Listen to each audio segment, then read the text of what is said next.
Hi, this is Jason from Horrific Nightmares. Welcome back to another Bayview review. Today we're going to be talking about A Dark Place Inside. But before I get into my review, I wanted to take the time to thank Bayview for sending me this copy to review for you guys. They have an awesome company, they have a massive catalog, and I'm pretty sure they have something to fit every taste. I'm going to put the links to their Facebook page, their YouTube channel, and their official website in the description box below. Definitely check them out. And don't forget, if you have a Roku, just type in Bayview Films.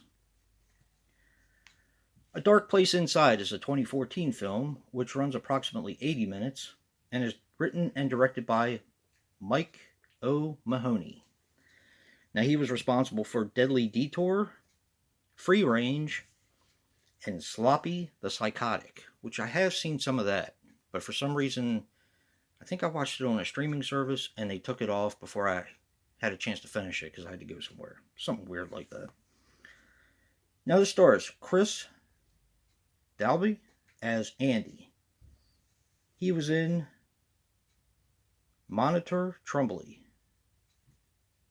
or Mortimer Trumbull. Yeah. It also stars Kieran Boyle as young Andy. He was in Color, The Ark, and The Listing. And Rob Dimension as Andy's father. He was in No Clowning Around and Rabbit Hole. Now, this has a very simple story, and this is more of a case study.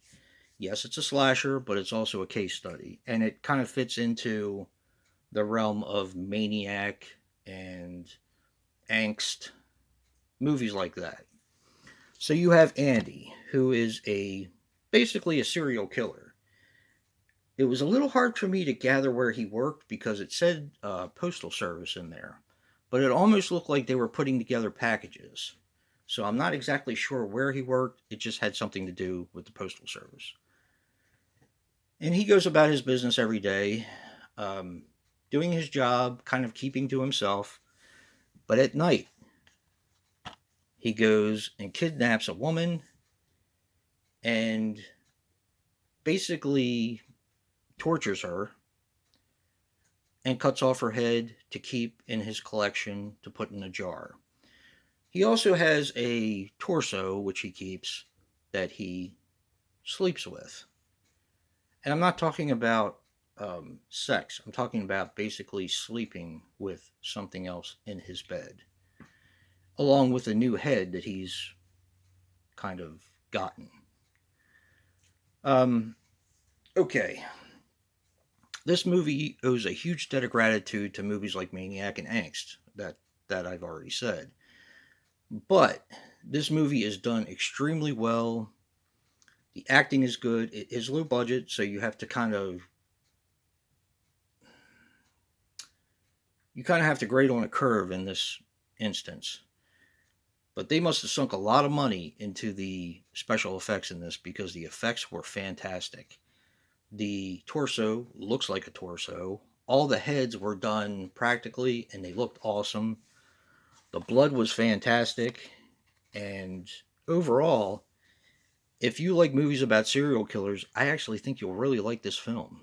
It deserves a place on your shelf along with Maniac and Angst, if that's the kind of stuff you like. Now, this is extreme horror.